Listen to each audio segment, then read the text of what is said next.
भर जाएगा, क्योंकि सुबह के वक्त बारिश की वजह से थोड़ा सा लोग तितर बितर हुए थे, लेकिन अभी भी लोग जो डटे थे वो डटे हुए ही हैं।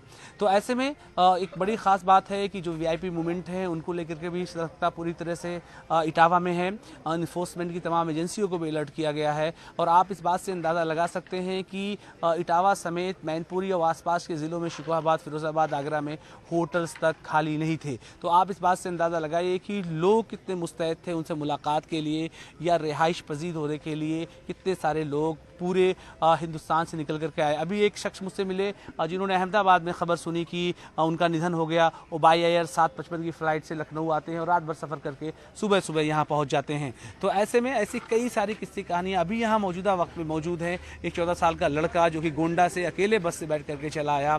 आपने देखा होगा मेदांता में भी एक स्टोरी चलती रही, कैसे विकलांग लड़का जो है बहराइच से सीधा जो है गुड़गांव मेदांता पहुँच जाता है। तो ये उनके व्यक्तित्व की खूबसूरती और खूबी को बयां करता है जो है, क्योंकि इंटरनली मुलायम सिंह यादव संघर्ष के साथी थे, क्योंकि ज़मीन पर वो संघर्ष करके उभरे थे तो तकलीफ और परेशानियों को जानते थे। बड़ी मशहूर बात उनके बारे में कही जाती है कि इटावा के सबसे बड़े चिर प्रतिद्वंदी जो है दर्शन सिंह समेत दूसरे नेताओं को जो न सिर्फ उन पर जानलेवा हमला जिन नेताओं को ने करवाया था, बल्कि जो उनकी जान की दुश्मन सियासत में थे, उन लोगों को ऐसे बात के दिनों में मुलायम सिंह जब पावरफुल होते हैं तो बदला नहीं लेते हैं, बल्कि उनको पॉलिटिकली अपने साथ मिला लेते हैं। किसी को राज्यसभा भेजते हैं, किसी को जिला पंचायत अध्यक्ष बना देते हैं, किसी को फिर से विधायक दोबारा तिबारा बना देते हैं, उनके घर के लोगों की आर्थिक और सामाजिक मदद करते हैं। तो ये मुलायम सिंह की व्यक्तित्व की एक छाप थी। आमतौर से बदला लेना इंसान का एक मिजाज होता है, लेकिन कैसे मुलायम सिंह बड़ों बड़ों को माफ़ कर दिया करते थे, कैसे मुलायम सिंह गैरों को भी अपना बना लिया करते थे, ये सबसे बड़ी उनकी खासियत थी। सत्ता में रहते हुए और विपक्ष में रहते हुए दोनों बार मिजाज उनके एक सा रहते थे और इस बात में कोई शक शुबा नहीं है कि चौधरी चरण सिंह की जो विरासत थी, राम मनोहर लोहिया की जो विरासत थी, उसको आगे लेकर के चले। और ऐसे वक्त में जब कांग्रेस की राजनीति अपनी चरम पर थी,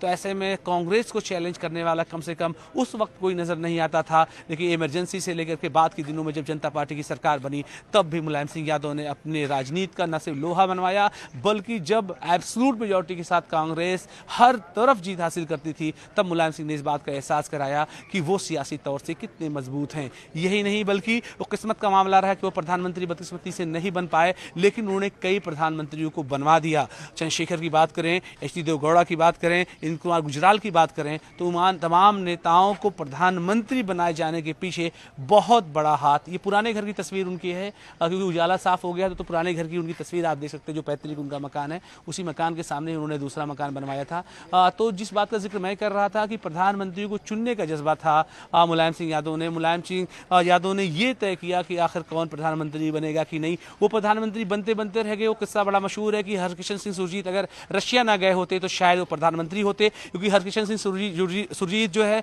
उस वक्त वाम दलों में उनके प्रमुख पक्षकारों में से एक थे। वो बदकिस्मती का मामला था कि कई सारे नेताओं ने इंटरनली उनके प्रधानमंत्री बनने को लेकर विरोध कर दिया, तो वो एक पद से रह गए। चंद्रशेखर जी, ये भी कहा जाता है कि उनको अपने जो है कैबिनेट में होम मिनिस्ट्री देना चाहते थे, लेकिन मुलायम सिंह ने ये कह करके मना कर दिया कि मैं उत्तर प्रदेश की राजनीति को नहीं छोड़ूंगा। यानी उत्तर प्रदेश की राजनीति, अपनों की राजनीति उनके लिए इतनी अहम रखती थी कि उन्होंने गृह मंत्रालय छोड़ दिया था तत्कालीन वक्त में। तो ऐसे में पद उनके लिए कोई मायने नहीं रखता था। उन्होंने लेकिन जिस तरह संघर्ष करके और जिस तरह से आम दिनों में एक नई इबारत लिखी कि आम आदमी भी कैसे संघर्ष करके इतने बड़े पद तक जा सकता है, लेकिन उन्होंने चीज़ों को ज़मीनी स्तर पर भूलने की कभी कभार तो बड़ी पदवी पर पहुंच ये बड़ी बात है।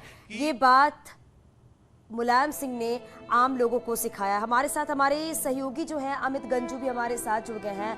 अमित, अभी आप वहां पर क्या तस्वीरें देख पा रहे हैं? लगातार अलाउद्दीन वो तस्वीरें दिखा रहे हैं कि किस तरीके से समर्थकों का, कार्यकर्ताओं का जमावड़ा जो है वो बढ़ते ही जा रहा है और काफ़ी दूर दूर से लोग जो है वो मुलायम सिंह के पैतृक आवास पर पहुंच रहे हैं उनके अंतिम दर्शन करने के लिए, उनकी अंतिम यात्रा में शामिल होने के लिए। अभी आप कहाँ पर हैं और क्या तस्वीर देख पा रहे हैं अमित?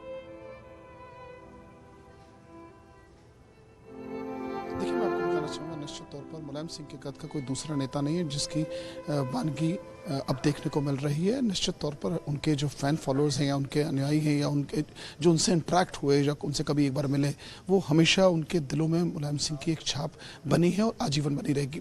मुलायम सिंह ने कल गुरुग्राम में अब से 23 घंटे पहले की अगर बात की जाए आखिरी सांस ली, जो कि वहाँ के ऑफिशियल सोर्सेज का कहना है। और उसके बाद से लगभग 5 बजे के आसपास पार्थिव शरीर यहाँ पहुँचा। उसके बाद से अगर बात की जाए 14 घंटे से ज़्यादा का समय हो चुका। मैं अपने कैमरामैन नरेश से कहूँगा कि वह पहले पीछे को पहन करके पूरा दिखाने की कोशिश करें कि लोग कहीं से जो उनके मिलने वालों का या उनसे उनके अंतिम दर्शन करने वालों का रेला कहीं से कम होता नहीं दिख रहा है।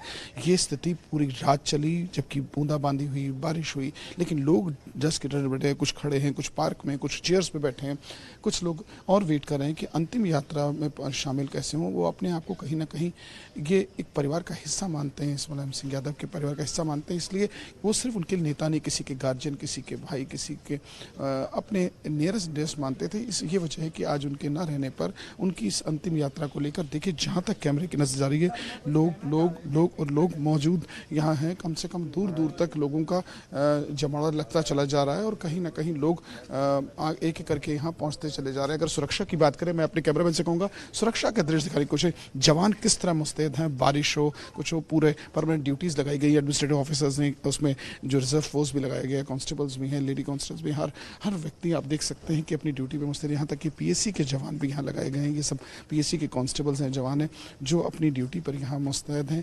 सिर्फ लॉ एंड ऑर्डर को लेकर, क्योंकि जिस प्रकार से लोगों का आना अभी भी बरकरार जारी है।